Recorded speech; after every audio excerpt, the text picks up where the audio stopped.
Picture this. She rode right into his clearing. Eleanor. The kind of woman men ruined themselves over, wearing a velvet riding coat now shredded by sharp pine and mountain mud. She didn't scream. She didn't even beg for water. She just swung down from her exhausted mare, looked the loneliest man in the territory dead in the eye, and said, "Marry me." The wind howled through the jagged teeth of Iron Peak, carrying the sharp scent of crushed pine and incoming snow. Ezra swung that splitting maul. That heavy iron head bit through a round of seasoned oak with a dry, violent crack. He tossed those split halves onto a woodpile, already standing taller than he was. Let me tell you, winter up here never negotiated. You either bled into the dirt getting ready, or the snow buried you. He was 34, though the harsh mountain sun and biting cold had carved deep lines, making him look 10 years older. His thick beard caught flying wood chips and morning frost. He wore a heavy canvas coat stained with elk grease and campfire ash. Ezra liked the mountain quiet. He liked that the high country didn't ask a single thing he couldn't answer with his own hands. Down in the valley, in the booming boomtown of Oakhaven, men dealt in smiles, handshakes, and slow backstabs. Ezra preferred the honest brutality of a grizzly bear or a blinding blizzard. Rust, his old hound, missing half a left ear, suddenly lifted his head from his usual spot by the cabin steps. A low, rolling growl rattled deep in the dog's chest. Ezra stopped and leaned on the handle of his maul. He didn't reach for the Winchester leaning against the chopping block just yet. He only listened. Beneath the howling wind, he caught it, the heavy, irregular rhythm of approaching hooves. A horse climbing those treacherous switchbacks.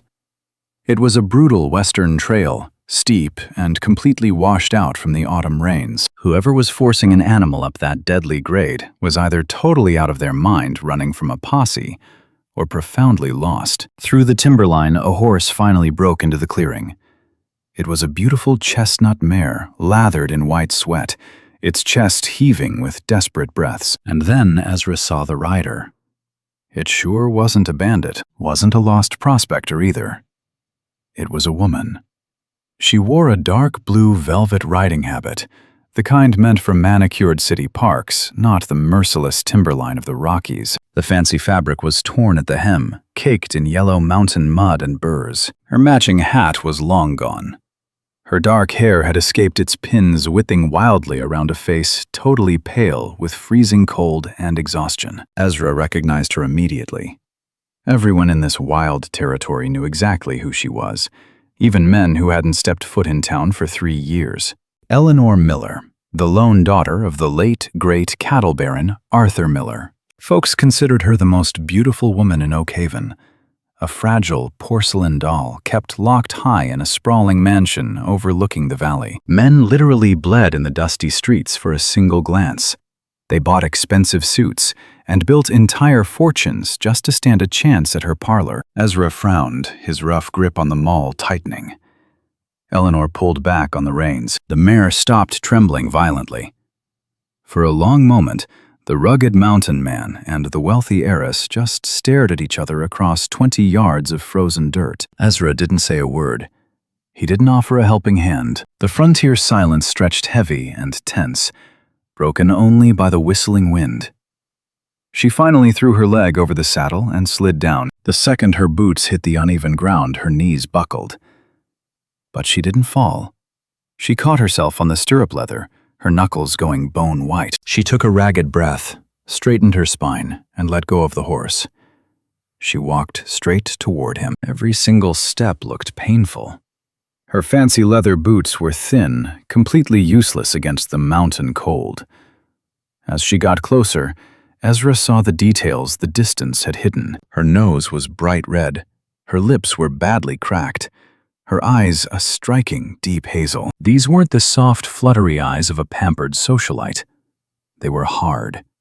They held the flat, calculating stare of a cornered timber wolf. She stopped 3 feet from the chopping block. She looked at the heavy maul, then right up at his scarred, weathered face. "Ezra," she said. Her voice was raspy, totally stripped of its usual polished cadence. He didn't confirm or deny his name. He just waited. "My horse needs water," she said. "And I need a husband. Marry me." Ezra just stared right back at her. He didn't laugh. He didn't blink. He slowly reached up, pulled a splinter of seasoned oak from his thick beard, and flicked it into the dirt. He looked past her down the treacherous trail she had just conquered, quietly scanning the pines for trailing riders. There were none. "You've got the wrong mountain, Miss Miller," he said. His voice was a low, gravelly rasp, like a muscle rarely used. "Town is a 5-hour ride back down. You better leave before the sun drops or that mare will freeze to death." "I am not going back down there unwed," Eleanor stated firmly. She crossed her arms, shivering violently as a brutal gust of wind tore across the clearing. "I am perfectly serious. I have a proposal, a strict business arrangement." "I don't do business," Ezra said. He bent down, grabbed a split log, and tossed it onto the growing pile. "Especially not with people from Oakhaven. Drink from the trough, then ride." "If I ride back down that mountain today, I lose everything," Eleanor said, stepping closer. "Picture this. Fancy lilac water mixing right up with the sour stink of horse sweat. And you lose $5,000. Ezra paused, his hand hovering over a log. 5,000. Out in this wild country, a man could stretch that money over 3 lifetimes. Buy Iron Peak flat out. Buy pure peace. He stood up straight, finally locking eyes with her. She was shivering so fierce you could hear her teeth rattling like telegraph keys. Still, she kept her chin tilted up, refusing to look away. It was the most stubborn, desperate flash of frontier pride he'd ever witnessed. "You're freezing," he muttered flatly. "I'm aware. Get inside before you freeze to death out here, and I gotta go digging a grave." He didn't even look back to check if she followed. Ezra grabbed his Winchester rifle, whistled for his dog Rust, and headed for the heavy timber door. That cabin was just one big room built purely to survive the cold. Them log walls were packed tight with mud and dried moss. A massive stone hearth swallowed up the far wall, casting long, dancing shadows clear across the rough pine floorboards. The rafters were strung thick with drying herbs, hanging tobacco, and prime fox and beaver pelts. The place smelled mighty fierce of wood smoke, old saddle leather, and fresh pine needles. Ezra stepped over to the hearth, pitched a fresh log onto the embers, and jabbed the fire alive with a heavy iron poker. He didn't spare Eleanor a glance as she stepped inside, dragging the heavy door shut against the howling wind. She stood, frozen by the entrance, looking completely out of her element. That fancy blue velvet dress of hers clashed like a sore thumb against the rough, brutal reality of his mountain cabin. She peeled away her riding gloves. Now Ezra noticed her hands. They were busted raw and bleeding between the knuckles from gripping them leather reins way too tight. That lady had pushed her horse hard. He snatched a tin cup off the shelf, poured out some pitch-black coffee from a soot-stained pot, and slammed it down on the little wooden table right in the middle. "Drink," he grunted. Eleanor stepped on over, wrapping her torn-up hands around that piping hot tin. She lifted it to her lips and swallowed. That coffee was bitter thick as trail mud and scorching hot. She never flinched, drank half the cup before setting it back down. "Thank you," she breathed, a little bit of color finally creeping back into her pale cheeks. Ezra dragged out a crude chair made of rough-cut pine, taking a seat and leaning his heavy forearms right on his knees. He stared her down. "Speak." Eleanor took a long, deep breath, steadying her nerves. "My father died 3 weeks ago. Heart failure." Ezra gave a slow nod. Old Arthur Miller was a hard man, but fair enough in his own ruthless Western way. "I didn't know." "No one expects you to. You haven't shown your face down in Oakhaven since the bitter winter of '83, Eleanor stated. She fished out a thick, folded piece of parchment from inside her heavy coat. "My father built Oakhaven from the dirt. He owned the bank, the lumber mill, and 50,000 acres of prime grazing land. Left it all to me." "Congratulations." With a catch, she countered, her voice turning to steel. My father didn't believe a woman could manage a financial empire alone. He carved an ironclad rule straight into his will. I gotta be married by my 25th birthday. If I ain't wed the whole estate, the land, the bankrolls, everything gets locked in a trust run by my cousin Eugene. Eugene's a drunk, Ezra noted. Eugene is a damn fool, Eleanor snapped right back. And he owes a mountain of gambling debts to Silas Montgomery. If Eugene takes the estate, Montgomery steals the estate. Montgomery will bleed the land dry, sell off the river rights, and turn Oak Haven into a miserable company town. And I'll be stuck living on a humiliating little stipend rotting in the attic of my own family home. Ezra leaned back the pine chair, groaning hard under him. So go marry someone. There's 50 desperate men down in that town who'd shoot their own mothers just to slip a ring on your finger. That's exactly the problem, Eleanor snapped, slamming her hand flat on the table. The sudden bang made old Rust lift his head from the floorboards. She dropped her voice, raw exhaustion finally bleeding through her iron-tough facade. They don't really want me. They just want the paper deed. If I marry Montgomery, or the sheriff, or any of those grinning vultures, I become plain property. A parlor ornament, while they bleed my entire family inheritance straight into the dirt. I refuse. I won't trade one iron cage for another. Ezra just studied the girl. The grizzled cynic inside him really wanted to laugh. You and I have seen it before. A woman born with a silver spoon crying about the taste. But under her anger was genuine terror. The wild fear of a cornered animal. Why pick me? Ezra asked quietly. Eleanor glanced around the bare cabin. Because you despise Oak Haven just as much as I do, and you don't care one lick about running a bank or a cattle ranch. You just want to be left completely alone. She looked right at him, her hazel eyes burning like coals. I just need a ghost, Ezra. I need a man's signature on a legal paper. We ride into town, we stand before the local magistrate, we say the vows. Then I ride home to my big house, and you ride right back up this lonesome mountain.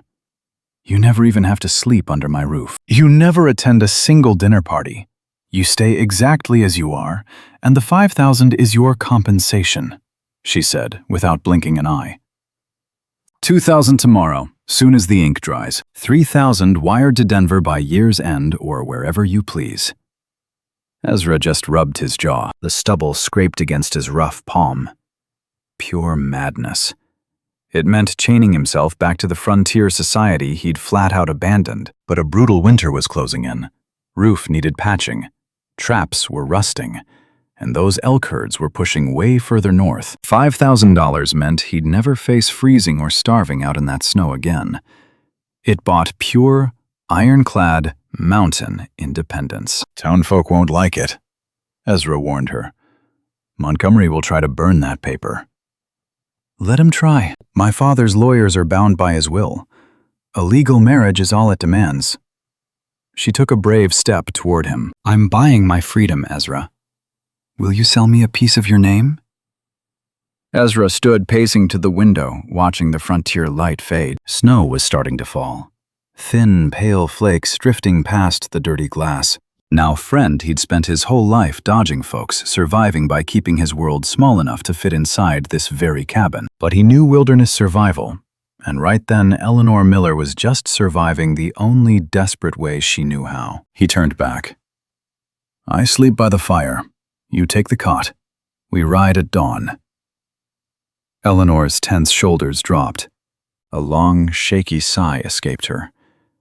That steel rod in her spine bent for a second before she stiffened right back up. Thank you. Don't thank me, Ezra grumbled, brushing past her to grab a heavy wool blanket. We ain't officially married yet. That ride down the mountain next morning was brutally quiet.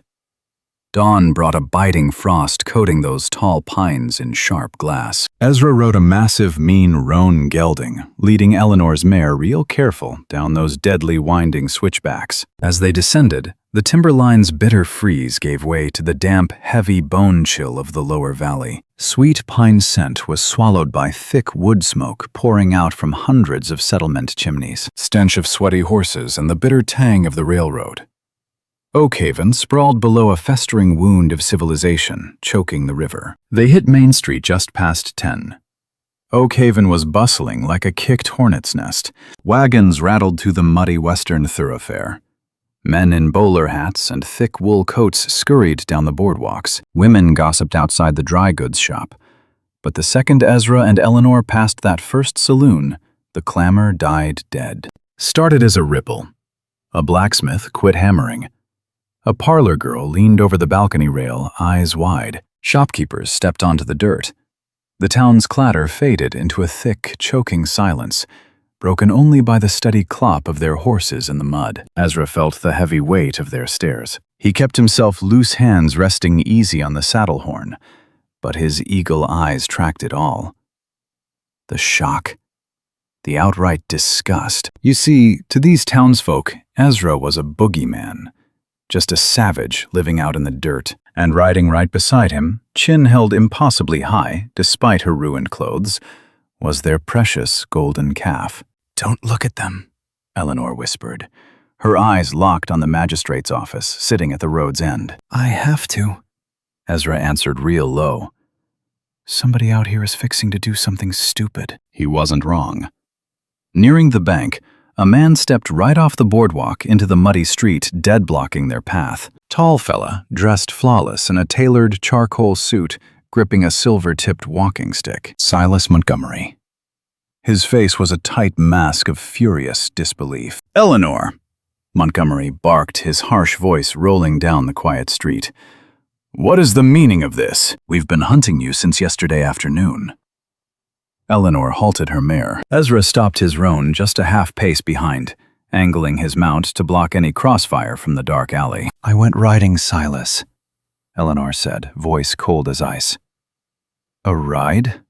Montgomery sneered, his angry eyes darting toward Ezra. He glared at Ezra like you'd look at roadkill. "With this piece of mountain trash.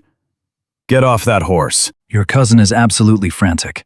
We are going home now." Montgomery stepped up, reaching a gloved hand to grab the cheek strap of Eleanor's mare. The horse tossed its head, spooked. Before Montgomery could yank her forward, Ezra's roan stepped right into the gap. Ezra leaned way down from the saddle, didn't pull his rifle, didn't even raise his voice. Just placed that massive, dirt-stained paw right over Montgomery's fancy, manicured fingers. "Let go of the leather, friend," Ezra rumbled. Now I tell you, those words were quiet, but they carried the heavy, crushing weight of a rock slide. Montgomery looked up at Ezra. "Listen here, friend." Montgomery saw those scars. He saw that dead, icy calm in the mountain man's eyes, a look promising absolute violence, without a single ounce of hesitation. The banker swallowed hard, his face burning a bright crimson, and slowly backed his hand away. "You don't belong here, trapper," Montgomery hissed, retreating a nervous step backward. "Neither do you," Ezra drawled. He looked right at Eleanor. "Let's ride." They left the banker planted in the street mud. Ezra felt those cowardly eyes burning holes straight through his back, but he never even turned around. Inside the magistrate's office just reeked of cheap, stale tobacco and dusty ledgers. Now Magistrate Higgins, a bald, sweaty fellow with ink-stained hands, nearly choked on his morning coffee, seeing Eleanor walk in with Ezra, shadowing her every move. "Miss Miller, what can I do for you?" Higgins stammered, jumping up so fast his desk chair tipped right over. "We need a marriage license, mister," Eleanor declared, slapping a $20 gold eagle on the timber.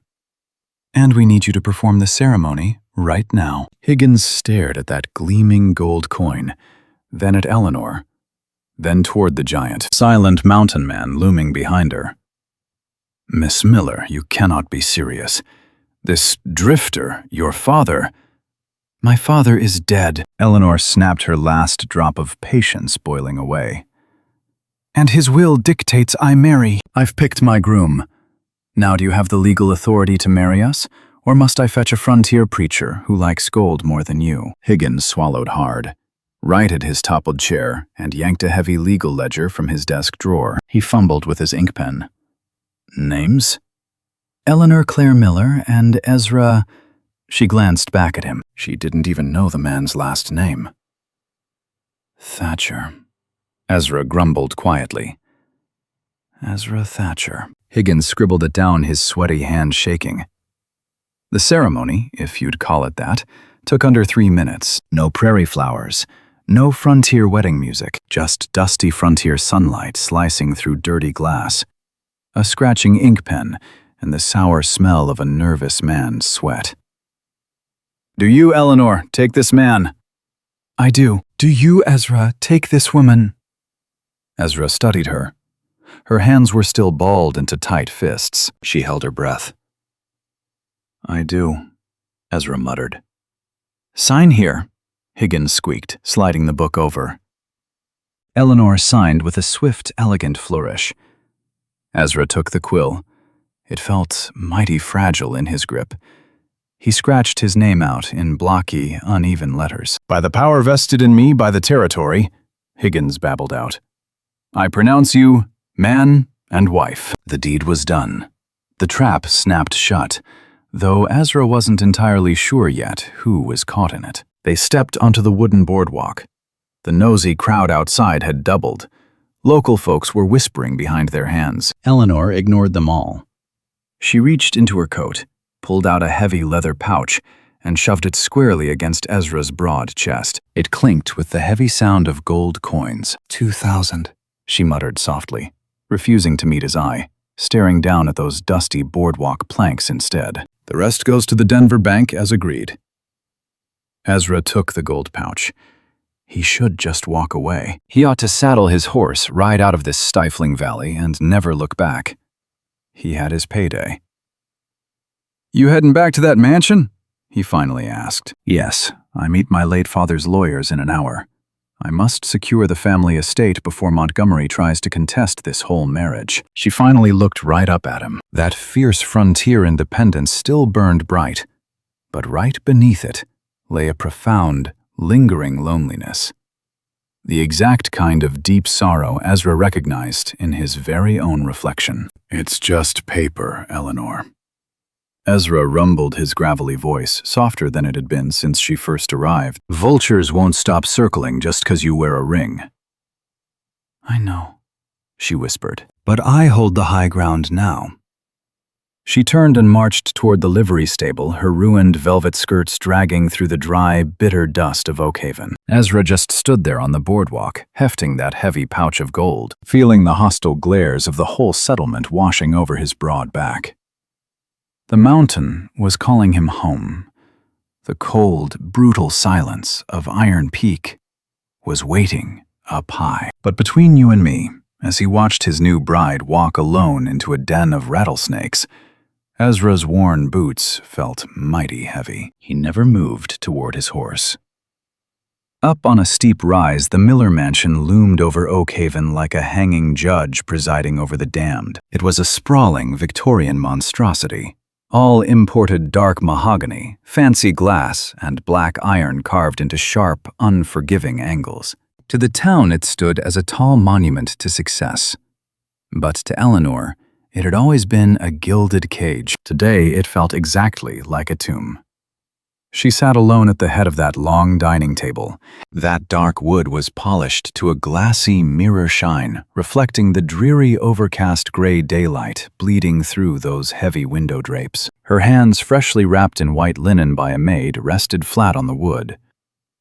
I'll tell you this much, that stinging pain in her raw palms kept her awake, kept her deadly focused. Listen closely. Across from her sat Josiah Reed, her daddy's lawyer, a scrawny, gray-haired fella, looking like he chewed on a sour cactus.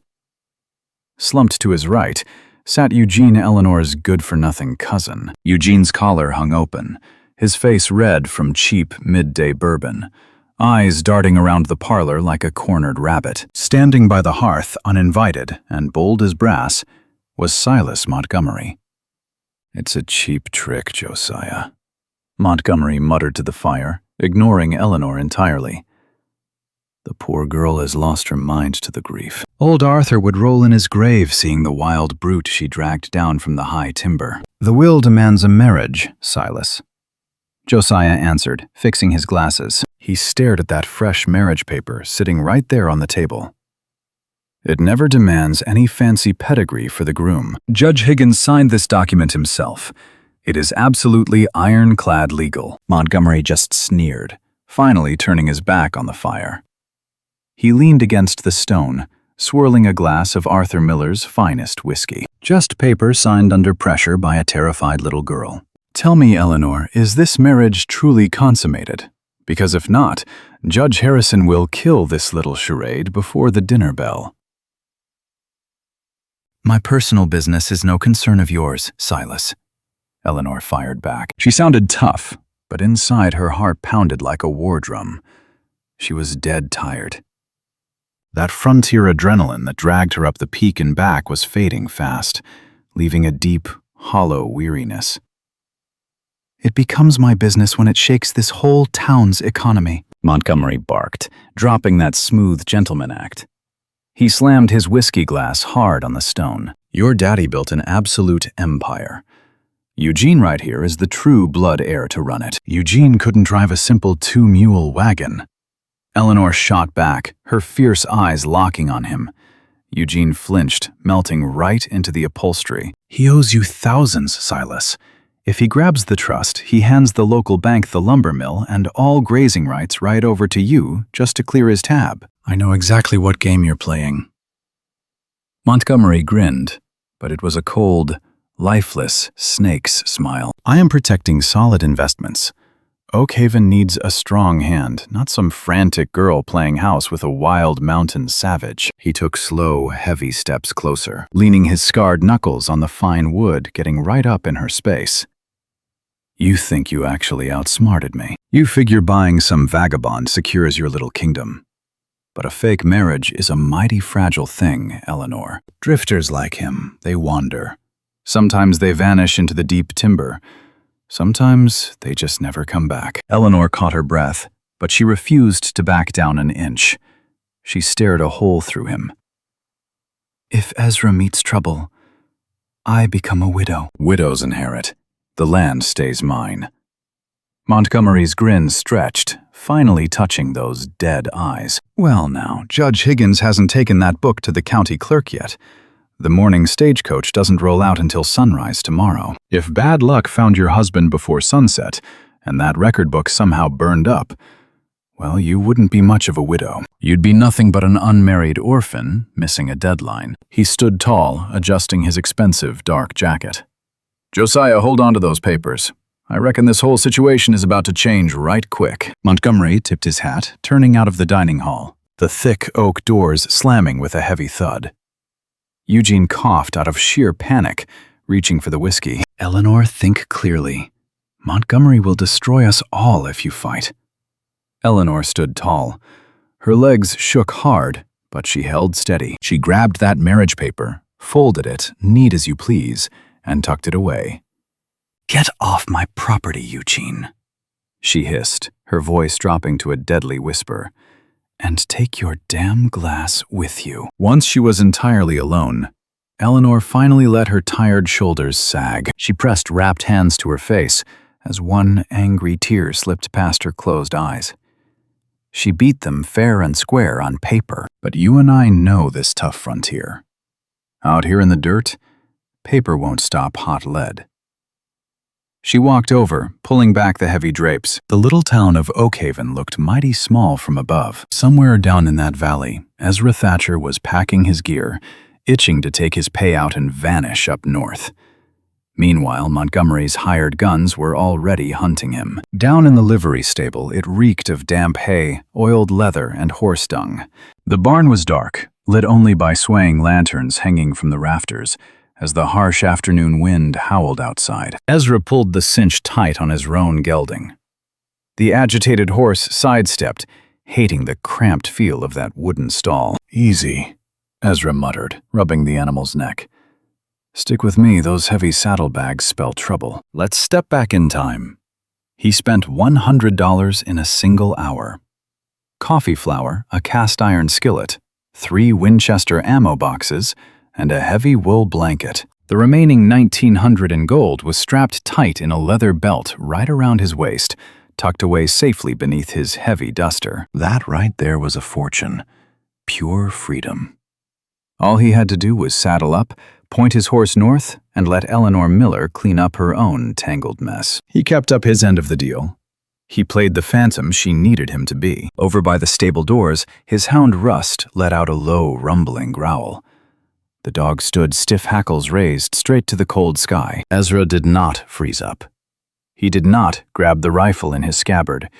He just slowed down, real quiet. He let go of the stirrup leather, turned his back on the stall, and slipped his hunting blade from his belt in one perfectly silent, fluid motion. He slid that 7-inch blade right up his sleeve, holding the grip loose in his hand, and casually leaned up against the wooden stall post. 2 strangers strolled into the livery.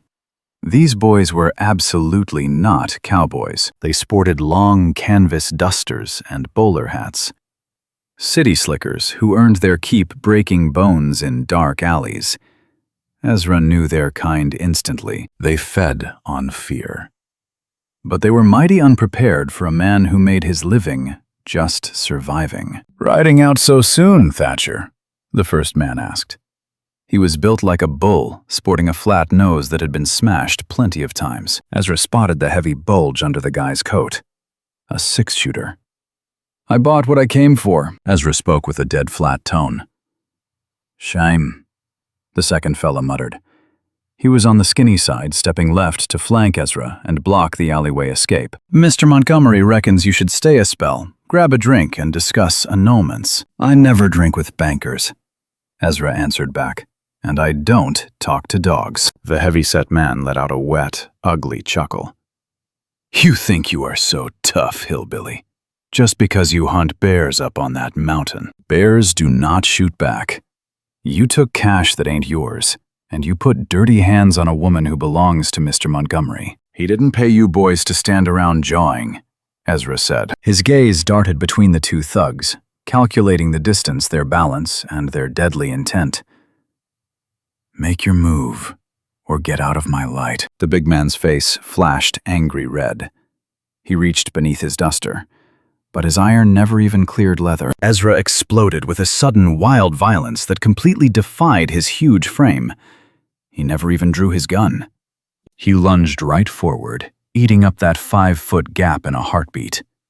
Before the thug could yank his 6-shooter free, Ezra smashed his left hand square into his windpipe. The city slicker gagged hard, his eyes bulging wide. At the very same second, Ezra dropped his right arm, sliding that hidden blade down into his grip. He slammed the heavy brass pommel right into the man's temple. A sickening crack of bone rang out in the quiet barn. The fella crumpled like a heavy sack of wet grain, instantly knocked out cold. The lanky fella shouted, desperately fumbling to pull out his own weapon. Rust let out a deafening, vicious bark, snapping his jaws inches from the second man's boot. The boy flinched, stepping back and completely losing his balance. That split second of fear was all Ezra needed. He spun around, snatching a heavy wooden pitchfork resting nearby. He didn't thrust it forward. He swung that thing like a heavy lumber bat. The solid oak shaft caught the skinny guy perfectly across the jaw. Teeth shattered on impact. The thug spun in a wild circle and crashed down into the dirty hay, groaning in pure agony, spitting blood and broken teeth right into the dust. Ezra stood tall over them both, breathing calm and steady. He didn't even wipe his brow. This brutal brawl was just a chore. Another log chopped, another steel trap set. He knelt down next to the big fella, reaching inside his coat and yanking out the pistol. He pitched it straight into a water trough, then dug through the man's pockets. He turned up a silver money clip, biting down on a fat stack of greenbacks, plus a folded paper. Ezra smoothed it out. It was a clear order, written in fancy city handwriting. "Remove the mountain man. Burn the dirty ledger over at Higgins' office. Secure the girl by sundown." Ezra glared hard at the paper. The ink was completely fresh. He slowly crumpled that bloody order right in his fist. He gazed out the livery doors, staring out toward those peaceful, snow-capped mountain peaks in the far distance. The cold wind was howling up there. It was peaceful. It was clean. It was everything a mountain man wanted. He glanced at the $1,900 hugging his waist. Pure blood money. You and I know the harsh arithmetic of the frontier well. A bleeding animal always brings in predators. Eleanor Miller was wounded bait out there, fully surrounded by hungry wolves, foolishly trusting a flimsy legal paper to shield her. Montgomery wasn't playing a legal card game. He was playing a ruthless butcher's game. Let me tell you, if Ezra rode out now knowing this truth, little Eleanor wouldn't survive till first snow. Ezra muttered a dark curse under his breath. It was a harsh, bitter sound. He turned back to his roan gelding. He definitely didn't loosen the saddle cinch. Instead, he pulled his Winchester rifle from the scabbard, checked the heavy action, and chambered a live round. Gather round, folks. That lever's metal clack echoed louder than prairie thunder in the silent barn. He snatched the reins. "Come on, Rust!" Ezra barked, his voice pure iron. "We're taking a detour." Icy rain started falling as the sun slipped behind the jagged western ridge. A bitter, bone-chilling drizzle bound to turn this frontier town into a freezing mud pit. Inside the Grand Miller estate, the cold was dead absolute. Eleanor sent all the house staff away. She couldn't stomach their pitying stares. She hunkered down in the parlor, a dark, massive room swallowed by thick leather chairs and tall shelves stuffed with unread frontier lore. A weak fire sputtered in the hearth, barely putting a dent in the frost. She poured a stiff glass of amber brandy. She wasn't a drinking woman. Her old man always warned her about the poison at the bottom of a bottle. But tonight, she desperately needed that burning fire in her throat. She just stared, swirling that liquor round and round. Suddenly, a heavy fist pounded on the front door. Eleanor went rigid. She slammed the glass down. Her late father always kept a loaded Derringer hidden in the top drawer of his old wooden desk. Stepping quiet as a ghost into the study, she yanked the drawer open and shoved that heavy little hideout pistol deep into her dress pocket. Her bandaged knuckles throbbed as her fingers wrapped around the freezing steel. She crept to the heavy front doors and cracked them just enough to peek outside. Silas Montgomery stood on the porch, cold rain rolling off his fancy hat brim. Two rough-looking gunmen lingered right behind him, shadows in the dying light. "What do you want, Silas?" Eleanor snapped, keeping that thick oak slab squarely between them. "Just offering my deepest condolences," Montgomery drawled real smooth, shoving his palm hard against the wood. The snake was stronger than he looked. The oak groaned, forcing Eleanor back, as Montgomery practically kicked his way into her grand entryway. "I told you to leave me alone." Eleanor spat, her grip tightening like a vice on the pocket pistol. Montgomery slowly peeled off his hat, arrogantly shaking the muddy water all over her fine rug. He eyed the massive hall, taking in the glittering crystal chandelier and that sweeping grand staircase. "This sure is a beautiful home, Eleanor," he murmured softly. "It needs a firm hand. A real family, not some grieving little girl." "I am a married woman," Eleanor fired right back. "And my husband is coming back." Montgomery chuckled a dark, nasty rattle. "No, my dear, he won't. Seems Mr. Thatcher had a sudden change of heart. The wild frontier called him. He took his payout and ran just like every low-life drifter of his kind. He is probably halfway up the timberline by now." Eleanor's heart sank like a stone. The wind got knocked right out of her. Ezra was truly gone. Hell, of course he was. She paid the gunslinger to leave. You and I know frontier towns don't breed honorable men. She had locked herself in this trap alone. Montgomery took a slow, menacing step closer. His two hired guns stepped inside, slamming the heavy front door shut. Magistrate Higgins has conveniently misplaced his town ledger. Montgomery kept on his tone, dropping to a deadly, silken purr. There is zero record of a marriage. You are utterly alone. The sun is setting. By dawn, Eugene legally owns this trust. By noon, I own Eugene. He reached out with those leather-gloved fingers, creeping them right along Eleanor's trembling jawline. She violently slapped his hand away, yanking that silver derringer from her dress and aiming it dead at his chest. "Get out!" she gasped, her voice trembling with pure adrenaline and absolute frontier terror. The snake didn't even blink.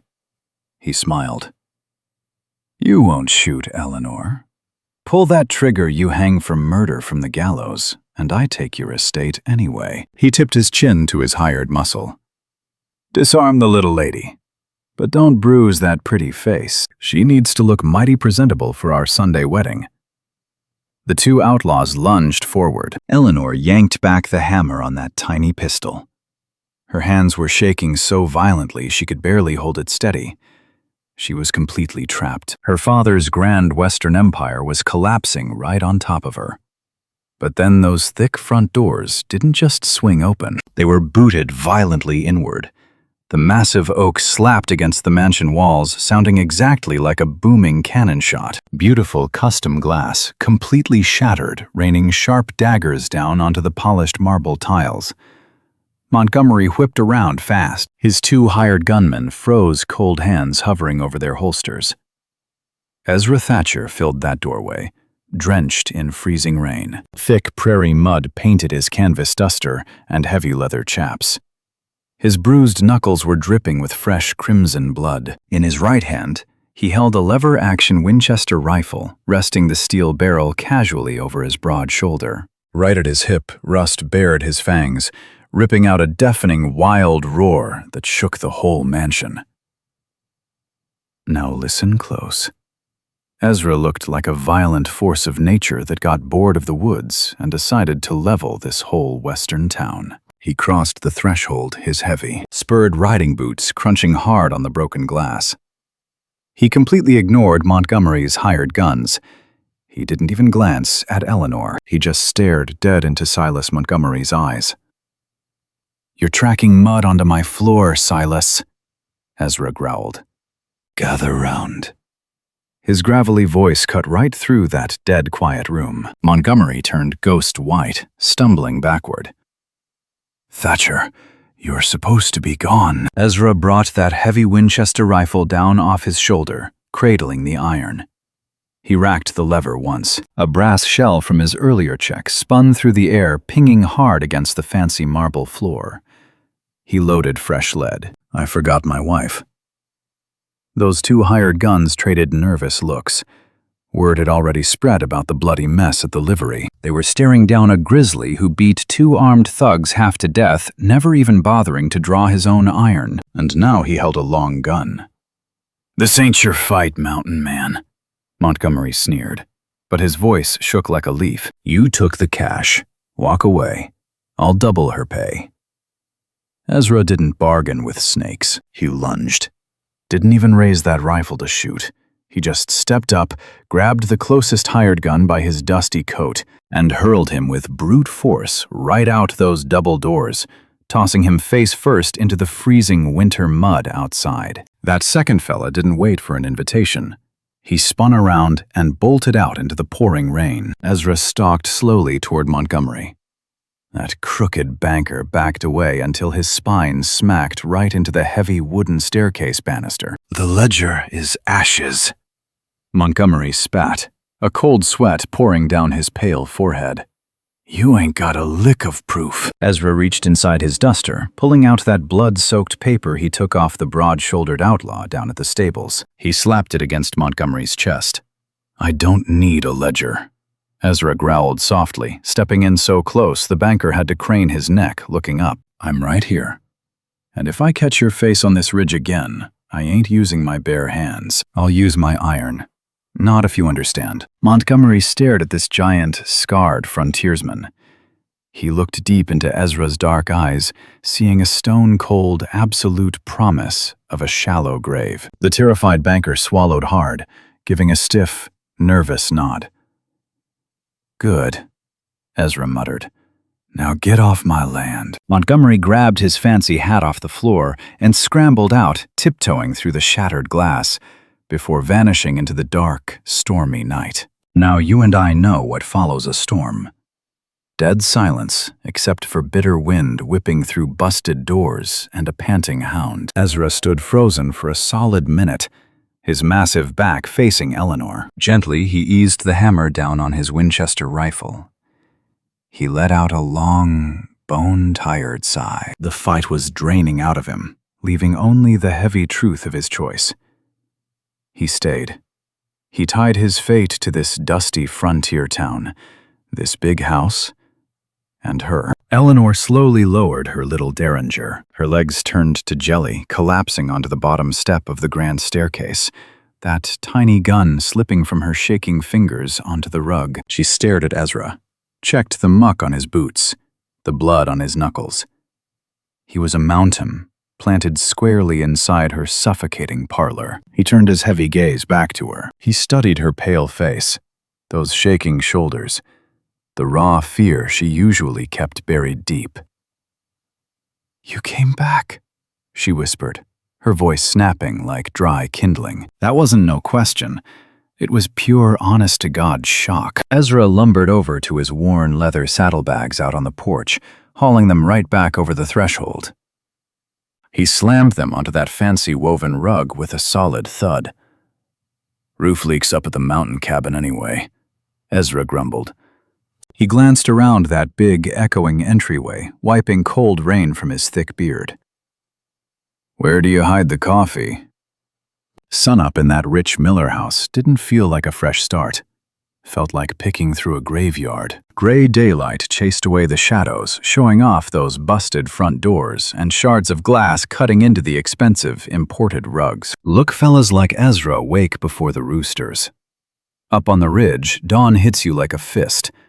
Down here, it's just weak light sneaking through fancy velvet curtains. He never slept in that guest bed Eleanor offered. Feather mattresses make a man soft, and fancy sheets just choke you. He just unrolled his rough wool blanket on the hard floor of the study, sleeping propped against a heavy mahogany desk, his trusty Winchester resting just an inch from his trigger finger. He stood, joints cracking in the morning chill. The manor was silent as a tomb. He strolled into the entryway, heavy leather boots grinding across powdered glass. He fetched a heavy iron broom from the mudroom and started sweeping. Up at the top of the landing, Eleanor stood watching him. She wore a plain gray morning dress, her long dark hair tied back real tight. She looked bone-tired, with deep, bruised shadows underneath her hazel eyes.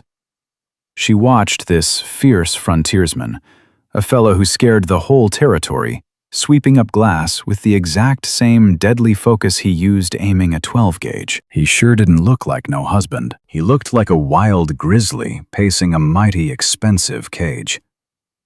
"Leave it be," she said softly, walking down the steps. "The staff will clean it." "Staff didn't break it," Ezra muttered, not missing a beat. He swept that shattered glass into a neat pile. "I did." He leaned the broom up and eyed her. Her hands were still bound in white linen, those bandages seeping a faint pink. "Sit down," he barked, pointing right at a heavy leather chair in the entryway. Eleanor's pride flared up like a struck match. "I have meetings with Josiah today. I must review those ledgers before Montgomery pulls another legal stunt." "Ledgers won't matter if your hands rot off," Ezra grunted. He strolled past, grabbing his saddlebags from where he'd tossed them last night. Out came a small wax-sealed tin and a clean cotton strip. "Sit." That wasn't no request. Eleanor hesitated, then surrendered to that leather chair. Ezra took a knee. He was too massive for that dainty space, his wide shoulders blotting out what little light crept through the busted door. He took her right hand. His touch was surprisingly gentle. His fingers were calloused, rough as cured hide, yet he peeled back those ruined bandages with a careful, old-hand precision. When the linen dropped, her palms were just torn skin and busted blisters. Ezra didn't flinch. He'd seen men lose whole limbs. Some raw hands didn't faze him one bit. He cracked the tin. It reeked of pine sap sulfur and crushed yarrow. "This is gonna sting," he warned. He scooped up some thick, dark salve on 2 fingers and worked it right into her raw flesh. Eleanor gasped hard, her whole body jolting. but Ezra locked onto her wrist. He wouldn't let go. The pain hit blind, a hot iron spike driving straight down to the bone. She clamped her jaw, refusing to make a peep as tears welled. "You grip the reins too tight," Ezra murmured, rubbing salve between her fingers. "You try forcing the horse. The animal feels that panic, and it just fights right back. Steer with your knees. Let the leather breathe." Eleanor gazed down at his head. His dark hair was wild, badly needing a trim. "I wasn't riding for pleasure. I rode for my life." "I know," he muttered back. He wound the clean cotton around her hand, pulling it snug but not cruel. He tied it off, then grabbed her left hand to repeat it all. "But you're off the mountain now. Stop pulling." He finished, that second hand packed up his frontier medicine, and stood tall. He didn't wait on any thank you. He just strolled toward the kitchen, his dog Rust trotting faithfully behind. Eleanor sat in the dead quiet hall, just staring at her freshly wrapped hands. The sharp burn faded, giving way to a deep, numbing heat soaking into the ache. For the first time since her daddy's heart gave out, a tiny sliver of weight lifted off her chest. Someone else had carried the load, even for 3 minutes. Come noon, the dust settled on their arrangement. 2 lone wolves penned up in the exact same tight corral. Ezra didn't belong in any parlor when Josiah Reed, the lawyer, showed up to sign that trust paperwork. Ezra just sat back in the corner of the study, silent as stone. He sat in a wingback chair carving a piece of scrap cedar with his hunting blade, letting shavings drop right onto that expensive Persian rug. Reed stammered, eyes darting nervously toward the mountain man. Ezra's sheer quiet presence sat like a heavy boulder in the room. Picture this. It was an unspoken threat to anyone crossing Eleanor Miller. She finally knew why she'd picked him. It wasn't just his lonely nature. It was his absolute, rock-solid indifference to the high society games of Oak Haven. Ezra Thatcher couldn't be bought, simply because he didn't want what they were selling. Now, Silas Montgomery didn't take losing lightly. He knew outright violence was messy and wild, just like Ezra had already proven. But money, that's a cold science. The freeze started 3 days after those busted doors. Started small. The town grocer claimed a shortage, flat refusing to deliver weekly flour and salt up to the big house. The blacksmith suddenly claimed he was too backed up to shoe the Miller estate's carriage horses. Then the real blow landed. Josiah Reed arrived on a Tuesday looking completely broken.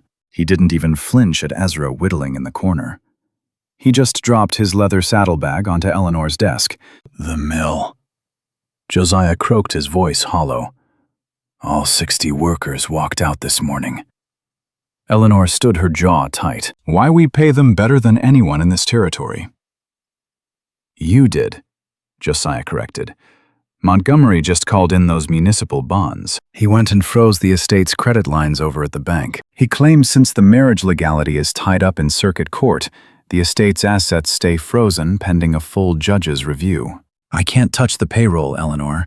The mill hands caught wind there'd be no wages paid out this Friday. Now, you and I know how that goes.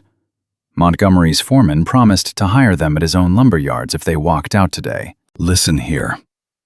Eleanor slammed her bandaged hand onto that desk. The pain flared up, but her fury burned much hotter. "He's starving my crew to starve me out. If her lumber mill stops cutting, she defaults on those railroad contracts.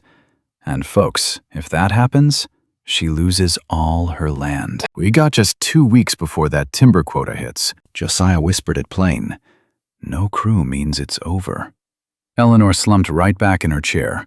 The walls were closing in again. She had outrun the wolves, but Montgomery just built a wall around her, sat back, and waited for the end. She held the grand estate and the fancy title, but none of it meant squat if she couldn't buy bread or pay her lumberjacks. Over in the corner, Ezra's whittling knife finally stopped scraping. He brushed cedar shavings off his leather chaps and stood up tall. He strolled up to the desk, boots thudding heavy on the floorboards. He stared at the ledger, a tangled mess of red and black ink. "How much to make them swing axes?" Ezra asked. "It's a whole crew, mister." "Thatcher." Josiah sighed, rubbing his tired temples. $1,200 a week. The estate has the funds, but the bank locked it up tight. Ezra didn't say another word. He just turned and walked out. 10 minutes later, Eleanor heard his heavy boots stomping down the front steps, followed by the clatter of a good horse getting saddled up. Now he didn't ride to the bank. He rode straight out to that logging camp by the river's edge. That camp was a miserable, muddy stretch of canvas tents and rough timber cabins. The giant steam saws sat dead quiet. Men sat around smoking roll-ups, whittling, looking bitter and bored. These were rough men. Buckers, fallers, and tough teamsters. They couldn't care less about fancy town politics.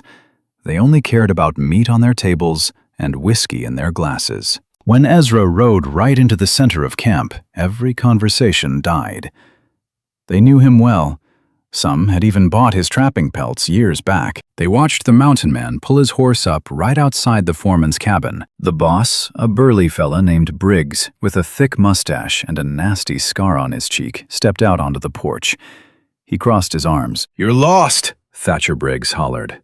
"Timberline is 3,000 feet up." "Saws are awful quiet," Ezra noted, ignoring the jab entirely. "Ain't no money to make them loud." Briggs spat right into the mud. "Banker says the Miller girl's accounts are froze. We don't swing axes for charity." Ezra dismounted. He reached into his thick canvas coat and unbuckled that heavy leather money belt from his waist. Then he stepped right up onto the porch. Briggs tensed up his hand, dropping toward the six-shooter on his hip. But Ezra didn't draw. He just dropped that heavy leather belt right onto the wooden railing. It hit with a solid, metallic thud. "Open it," Ezra told him. Briggs frowned, eyeing the rough loggers crowding around. He untied the strap, and you and I both know what he saw. $20 gold pieces packed tight. $1,900. Pure gold completely out of that banker's dirty reach. "Montgomery pays you boys in paper," Ezra called out to the quiet crowd of lumberjacks. "Paper burns up. Banks lock their doors. But this here is gold. It spends anywhere." Briggs looked up from the coins, staring hard. "That's a week and a half in wages. What happens after that, the railroad pays her contract, and you boys get your normal wage," Ezra told him flat out. "You sit in the mud waiting on a banker, you're just beggars. You swing those axes today, you're paid in full tonight." Ezra didn't wait around for an argument, and he didn't preach about loyalty to the Millers. These rough men didn't care about Arthur Miller. They cared about that shiny gold on the railing. So he just turned his back, walked down those steps, and swung up onto his horse. "I like the sound of the saws," Briggs Ezra said, looking down at the boss. "Start them up." By the time he rode back onto that grand estate, the distant roaring shriek of those steam saws was echoing clear across the river valley. That freeze was finally broken. Not by fancy lawyers or ledgers, but with pure mountain logic. When he stepped into the foyer, Eleanor was waiting. She'd heard those saws running. She looked at him, her hazel eyes wide with a wild mix of pure shock and deep gratitude. "You paid them," she whispered. "With the gold I gave you." Ezra just walked right past her, pulling off his hat to shake the river mist from the brim.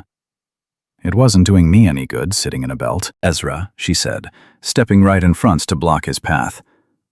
"You bought my freedom again. Why would you do that?" He looks down into her eyes, and the rugged harshness in his face actually softened just a fraction. "A man shouldn't keep a dog he can't feed, and a town shouldn't cage a woman it can't break." "You sure aren't broken, Eleanor." Winter soon arrived, not with a whisper, but with a heavy hammer blow. Let me tell you, a November blizzard hit Oak Haven hard, burying the whole town under 3 feet of snow overnight. And that grand Miller mansion, it was mighty drafty. Listen. Those high ceilings trapped the winter chill. The sprawling rooms felt empty like a tomb. With servants dismissed for the week, snowed in down the valley, the great house held only 3 souls. Just Eleanor, Ezra, and that old hound dog. They huddled down in the study, the only room small enough to hold any real heat. Ezra built a roaring blaze in that stone hearth, stacking seasoned oak high against the iron grate. Eleanor sat near the flames, wrapped up in a heavy quilt. Those bandages were finally off her hands, showing off a set of pale freshman frontier scars. She just watched Ezra. He sat in that leather chair, cleaning his rifle real careful. The smell of gun oil cut right through the wood smoke.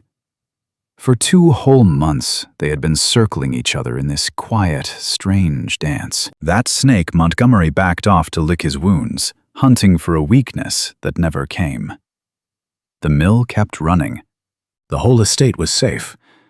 The town finally realized with a mighty fearful respect that Ezra Thatcher was flesh and blood. He stood as the iron wall around the Miller legacy.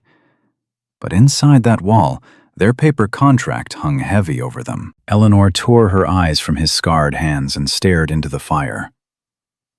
"You could head back now," she whispered, real soft. Ezra froze, his thumb resting right on the heavy brass receiver of that Winchester rifle. He looked up.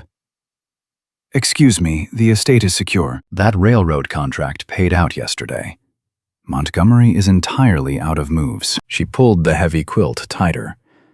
A sudden biting chill washed over her, and it had absolutely nothing to do with the winter blizzard outside. "The terms of our deal are done.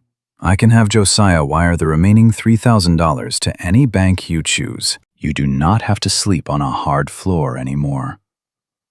Ezra slowly set the rifle down. He leaned forward, resting both elbows on his knees, those dark eyes locked dead on her. "Are you firing me, Eleanor?" "I am releasing you," she corrected, her voice trembling. "You hate this dusty town. You hate the noise, the people penned up in walls. You traded your wild mountain to save my life. I will not hold you hostage over a piece of paper." Ezra just stared right at her for a long, heavy pioneer moment. That fierce wind howled, rattling the glass panes. "I left this frontier town 12 years ago," Ezra said, his gravelly voice dropping low. Now, you and I know that is the most he had spoken since they met. "My little brother Thomas caught a bad fever, lung sickness. We worked a small dirt farm out on the eastern ridge. We needed a doctor. We needed medicine. Montgomery's father ran the bank, and he foreclosed on our plow horses over one single missed payment. The town doctor would not ride out without cash up front." Eleanor held her breath. She just listened. Thomas died in a bed that felt like solid ice. Ezra kept talking, his dark eyes drifting to the dancing flames. "I buried my brother in the hard dirt. Then I packed a rucksack and hiked straight up Iron Peak. I learned that a rugged mountain might kill you, but it never lies. It will not smile to your face and steal your horses in the dark. It just simply exists." He looked back at Eleanor. "I spent 12 long years keeping the whole world out," he said. "Because folks always break contracts. People let you down. But then a stubborn woman rode up a washed-out trail in a velvet dress, freezing to death, looked me dead in the eye, and refused to beg for pity. She asked for a real fight." Ezra slowly stood up. He walked to the oak desk, opened the top drawer, and pulled out that heavy, folded document. The marriage license. Their official contract. He walked back to the hearth and stood tall over her. "You asked me to be a ghost," Ezra told her. "To sign a paper and just disappear." He tossed that marriage license straight into the roaring flames. Eleanor gasped out loud, reaching for it, but the dry parchment caught fire instantly. It curled up, blackened, and turned to gray ash in mere seconds. The only solid proof of their legal bind was completely gone. The sprawling estate, the inheritance, everything now rested on a pile of gray flakes. She stared up at him, her heart hammering against her ribs. "What did you just do?" "I do not do business, Eleanor," Ezra said real soft. He knelt right down in front of her, getting level with her on that rug. He reached out his large, weathered hand, gently cupping the side of her face. His calloused thumb brushed right along her jawline. It was a mighty intimate gesture from a rugged man built of iron and wilderness. I told you that up on the mountain. I am not a hired gun, and I am not a ghost. Eleanor searched his eyes. There was no frontier cynicism left, no lingering anger, just a deep, powerful, anchoring force. He was not staying for the payout. He was not staying for the gunfight. So why are you staying? She whispered, leaning the tiniest little fraction right into his warm palm. Because my wife is here, Ezra told her. That winter wind shrieked against the old mansion. But inside that study, the bitter cold finally broke. Eleanor reached up with her scarred hands, wrapping them around his thick wrist, pulling him closer. The ruthless Wild West had tried to cage her and freeze him right out. But as he kissed her, a claiming kiss tasting of wood smoke and survival, you and I know they had just pulled off the impossible. Listen, they didn't just outlast those wolves. They broke that mountain to their will. A marriage born of survival became a partnership forged in blood, ash, and pure defiance. Ezra and Eleanor didn't just outgun Oak Haven's ruthless greed. They burned the old rules and carved out their own. I always say the truest frontier love stories aren't danced in ballrooms. They're forged in freezing mud by folks who absolutely refuse to break. If this gritty Western romance dug its spurs into you, hit that like button right now. Share this story with someone who appreciates a fierce pioneer hero and an absolutely unbreakable heroine. Be sure to subscribe and ring that bell so you don't miss our next campfire tale. Stay wild out there, and I'll catch you on the next trail.